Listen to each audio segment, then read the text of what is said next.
এবার দেখাবো শিলিগুড়ি ও জলপাইগুড়ি। শিলিগুড়িতে সেখানে যানজট কমাতে তৈরি হচ্ছে উড়ালপুল 70 কোটি টাকা খরচে, আর অন্যদিকে মেরামতির পর 4 মাস পর খুলে দেওয়া হলো গজলডোবা সেতু।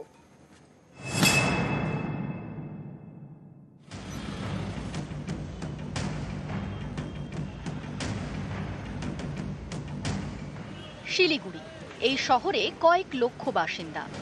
শিলিগুড়ির অন্যতম গুরুত্বপূর্ণ রাস্তা বর্ধমান রোড।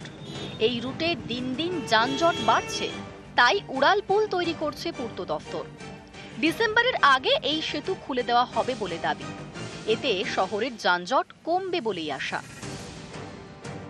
অফিস আওয়ারে এত ভিড় হয় যে প্রচন্ড জ্যাম হয়, তো ফ্লাইওভার হলে এতটাই সুবিধা হবে যে ভিড়টা অনেকটা কমে যাবে, সময়ের সঙ্গে সঙ্গে আমরা তাল রেখে সব জায়গায় পৌঁছতে পারবো। এটা তো অবশ্যই একটা পজিটিভ দিক। যানজটটা একটু কম হবে, কলকাতা যাওয়ার যে রাস্তাটা বাইপাস মেডিকেলের, ওটাও সুবিধা হবে। যত তাড়াতাড়ি হলে আমাদেরই সুবিধা হয়, সব থেকে যানজট থেকে মুক্তি পাবো। বর্ধমান রোডের উপর তৈরি হচ্ছে উড়ালপুল। শিলিগুড়ির মহাত্মা গান্ধী মোড় থেকে ঝংকার মোড় পর্যন্ত এই রুটে শিলিগুড়ি শহরের ছোট বড় সব গাড়ি যাতায়াত করে। কলকাতা সহ রাজ্যের বিভিন্ন জেলা থেকে এই রুটে গাড়ি যায় জলপাইগুড়ি, আলিপুরদুয়ার এবং কোচবিহারে।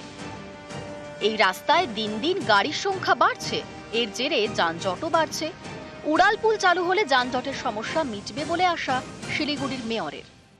এই ফ্লাইওভারের প্রাথমিক ব্যয় বরাদ্দ ছিল 40 কোটি টাকা। পুরোটাই রাজ্য সরকারের উন্নয়ন তহবিল থেকে দেওয়া হয়েছে। ট্রাফিক সার্ভে অডিট করেছে, করে ওরা দেখেছে যে এটা একটা পোর্শনে ট্রাফিক মুভমেন্টটা একটু গতি পাবে।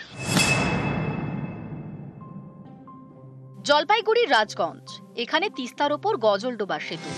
শিলিগুড়ি থেকে ডুয়ার্স যাতায়াতের জন্য অন্যতম গুরুত্বপূর্ণ সেতু। বয়সের ভারে দুর্বল হয়ে পড়েছিল। 27 এপ্রিল মেরামতির কাজ শুরু করে সেচ দফতর। সেতু দিয়ে যান চলাচল বন্ধ রাখা হয়। 4 মাসে কাজ শেষ। রবিবার চালু হয়ে গেল গজলডোবা সেতু। বন্ধ থাকাতে অনেক অসুবিধা ছিল, সব থেকে পেশেন্ট শিলিগুড়ির যাতায়াতের খুব এখন ভীষণ অসুবিধা। তো এখন মোটামুটি আজকে চালু হলে অনেক সুবিধা হলো। রাজগঞ্জে তিস্তা নদীতে নৌকায় ঘোরা পর্যটকদের অত্যন্ত পছন্দের। গজলডোবা সেতু বন্ধ হওয়ায় এই রুটে যাতায়াত বন্ধ হয়ে যায়, পর্যটকের সংখ্যাও কমে যায়। এবার এই ছবিটা বদলাবে। প্রচুর মানুষ এই ব্রিজের উপর দিয়ে যাতায়াত করে মালবাজার, লাটাগুড়ি, ওদলাবাড়ি, আমাদের জলপাইগুড়ি, রাজগঞ্জ, ধূপগুড়ি বিভিন্ন এলাকার মানুষ যাতায়াত করে। তার জন্য দুর্গাপূজার আজকে সত্যি আমাদের আনন্দের বিষয় যে পূজার মরশুমে মমতা ব্যানার্জি অনুপ্রেরণা আজকে ব্রিজটা খুলে দেওয়া হয়। ক্যামেরায় আলোক কুমার দে ও পিনাকি শীলের সঙ্গে পার্থপ্রতিম সরকার ও শান্তনু কর, নিউজ 18 বাংলা।